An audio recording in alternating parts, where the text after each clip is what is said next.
All right, so next up is the blue deck box over here, and this deck is Asperia, Supreme Judge. This is the second commander deck I ever made. I still very much love it to this day. She's gone through a couple iterations, but honestly, the part that I liked about her the most is like one, I mean, Azorius Guild Leader, so that's like all me right there. But I really like that she was one of the first cards like that on her very card itself said Planeswalker. Typically, it's just like oh, whenever you get attacked by a creature, you like draw cards and everything. But she specifically says you or Planeswalkers you control. And back then, that was actually quite unique. So I wanted to make a deck that was all about people like attacking me or my Planeswalkers, and then I draw cards off of it, and then I use combat tricks that they help me draw to get out of that combat. So let's dive into this. So first up, let's talk about the actual Planeswalkers that we're running in here, right? So this is blue-white Azorius Planeswalker typo. So the top 5 Planeswalkers we have in the deck are the Eternal Wanderer. She's obviously really, really good because she's going to come in and start either giving us creatures or exiling opponents' tapped creatures, whether they attack me or not. They're going to be problematic creatures that Eternal Wanderer is going to be able to get rid of. You have Elspeth Sun's Champion, who's just like a board wipe on a Planeswalker. Just get rid of everything power 3 or greater. That's great. So I'm going to not have my commander out on the field when I cast and use her, but I will be playing her right afterwards, that's for sure. Will Kenrith is actually certainly one of the best Planeswalkers in here. His -2 ability, saying that all instant sorceries and Planeswalkers I cast until my next turn cost 2 less a cast. Well, that's pretty much the entire deck right there. So Spare is able to go out, I draw cards and people attack, and then all those cards are going to cost 2 less. Absolutely fantastic for Will. We have Teferi, who slows the sunset. Now, you would think that because this is an Azorius Planeswalker deck, it's just full of like every single Teferi. It's not actually. It's actually more of the mono blue Teferis than it is like all the Azorius ones. But still, Teferi, who slows the sunset, just ends up being able to like get us a couple more cards in hand, and really, it's mainly there to untap different artifacts so that we can have mana up in order to actually use all of the cards that we draw, the actual combat tricks, so we can survive. And then finally, Dovin Bond, or as I like to call him, Donovan Bonovan. He is actually really spicy because like he kind of comes out early on, 4 mana, pretty unassuming. But I actually started being able to play him in a very political way because I say, hey, that person's commander over there has an activated ability that's like the problem, and I'm the only one stopping this. So let Donovan Bonovan just keep on plussing, keeping Kalia, down, not able to use abilities, whatever we're able to do. And Donovan Bonovan ends up kind of getting close to alt range pretty quickly.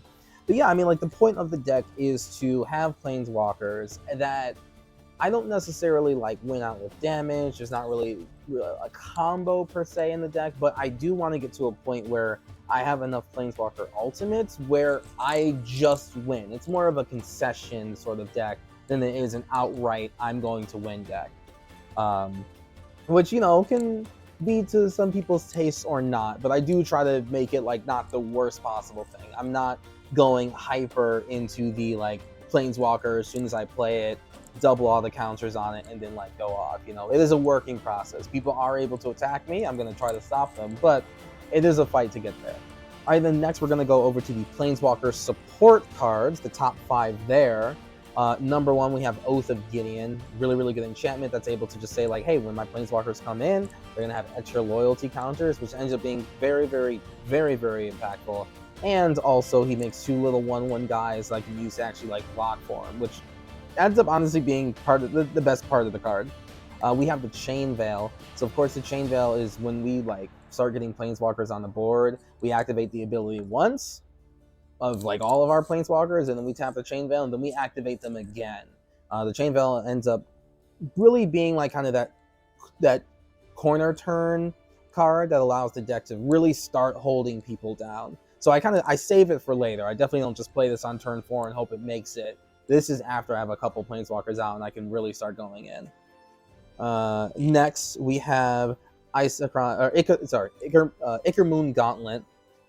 I mean, I could do the -12 and take an extra turn after this one. I honestly kind of forget that that's there half the time. It's really mainly about having like the lesser planeswalkers proliferate the bigger ones, so then the bigger ones can kind of get to an ultimate sooner.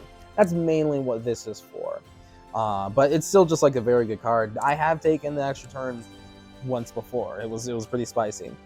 Then next we have Gatewatch Beacon. It's just a mono white mana rock that actually puts loyalty counters on planeswalkers. I mean, yeah, why wouldn't it go in a deck like this? Taps for the mana I need to cast these non-combat spells, and then also just gives planeswalkers extra loyalty. And then actually the last card that really buffs these planeswalkers up is Lizelle, Blacklist Champion, shockingly enough. So she just says every time a counter would get added to pretty much anything I control, including myself, I get another one of those counters. So every time my planeswalkers are plussing their abilities, they get another one. So yeah, like Lizelle is a weird card to have in a deck like this, but I mean, it's basically like a weird proliferate every time a planeswalker uses their abilities. And then lastly, we have the actual combat trick cards that this deck is kind of famous for. So really what kind of got me in this direction of like, hey, I want people to attack me and then I'm just gonna like reflect the damage back to you, is cards like Comeuppance, right? Comeuppance being one of the most legendary cards that does this, where like, all right, you're gonna hit me with a bunch of things or planeswalkers I control, I'm going to reflect that damage onto those creatures, or if you try to burn my planeswalkers, the damage goes back to you. Comeuppance ends up being quite the interesting board wipe in a way that's one-sided and pretty much only targets one person, but it is very funny. Love Comeuppance. Next we have Windshaper Planetar. This is an angel from the D&D set, but really it's just flash, enters the battlefield.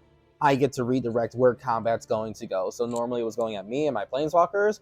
I flash this baby in and I say, nope, actually you are attacking someone else entirely. I mean, this card is a creature that literally does everything that this deck wants to do. So boom, right there.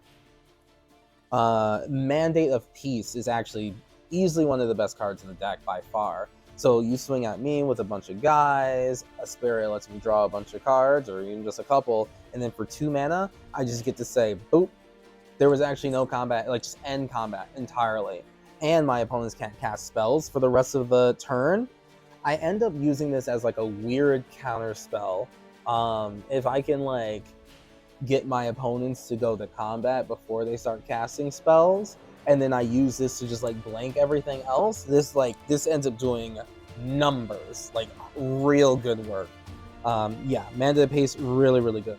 And then I also just end the combat phase, so just like all abilities just cease right then and there. And then we have Portal Manipulator, which is another card, I think this newest card basically in this realm, where it's like, all right, this card, this creature does everything this deck wants to do. You're attacking me, I'm gonna draw some cards. Oh, I drew Portal Manipulator with Asperia, and then I flash this in and say, hey, all that combat that was happening towards me, thanks for the draw spells, thanks for drawing cards, that's wonderful. And then now you're actually going to go hit someone else entirely. This card wins games, for sure. And the art is just beautiful. And I have it signed by Miranda Leaks. I mean, come on. And then Angel of the Dire Hour. I say this is like probably, I mean, it's a big 7-drop creature, but being able to just exile someone's entire board. Most people think it's going to be a Settle the Wreckage, Cyclonic Rift when people are attacking me and I start tapping for 7. But how about an Angel that I get to keep around, start beating people up with it, but an Angel that just exiled your entire attacking board state? No one expects an Angel of the Dire Hour. And hey, she's coming in to save Dovin Bond, apparently. And then lastly, of course, we have Asperia herself. So she is a 6-mana, 6/4 legendary creature Sphinx that says whenever a creature attacks you or a planeswalker you control, you may draw a card. Love this card. Literally, this was the second commander deck I ever made. She's a very important character to me personally, because I'm a very big Azorius fan. But she's great, just like in this theme of a deck. You want to hit me, you want to hit my planeswalkers, so I'm going to draw from it, and then I'm going to use what I drew to stop you. And the 1-2 punch with her is honestly Gideon Jora. This was like the pairing that kind of started it all, where I use Gideon to make someone with a bunch of creatures attack Gideon, and then I get to draw a bunch of cards with Asperia. That's the 1-2 punch there that really makes this deck like unique and just all about itself. I love this deck so much, and I can't wait to play it this weekend. So hopefully you'll see it on the battlefield. And I think I'm going to get some brand new dragon shields. We have the Statue of Liberty ones here, but I think I'm going to dress them up in something new. All right, see you in the next deck list.